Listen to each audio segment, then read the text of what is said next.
What role did the Orthodox Church play in the fall of communism? What role did the Orthodox Church play in the fall of communism? This question opens a fascinating chapter in history, revealing how faith and politics intertwined during a time of great change. The Orthodox Church's journey through communism was complex and evolved significantly over the years. Initially, under communist regimes, particularly in the Soviet Union, the Orthodox Church faced harsh repression.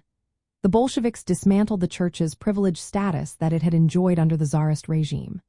They confiscated church property, persecuted clergy, and promoted atheism aggressively.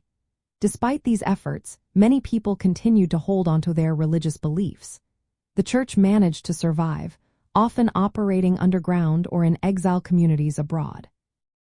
This resilience helped maintain a sense of spiritual and cultural continuity that outlasted the communist regimes. As the late 1980s approached, the political landscape began to shift. Mikhail Gorbachev introduced reforms known as Perestroika, which means restructuring, and Glasnost, which means openness. During this time, the Russian Orthodox Church began to express more open support for these reforms. Church leaders saw a chance to regain some freedoms and influence. They endorsed the renewal of moral and spiritual life in society and the development of socialist democracy. This marked a significant change from the earlier hostility toward the Soviet state. In post-communist Orthodox countries, the Church's role became closely linked with national identity and cultural revival. Many viewed the Orthodox Church as a guardian of national heritage that had been suppressed under communist rule. This connection helped mobilize public sentiment against the communist regimes. However, the Church's relationship with democratic ideals was not straightforward. It often struggled to effectively address issues of democracy and human rights, contrasting with the more proactive stance of the Roman Catholic Church. From the perspective of communism, the Orthodox Church represented both a challenge and an opportunity. Historically, it had supported the old order and opposed communist ideology, making it a natural adversary to the communist state.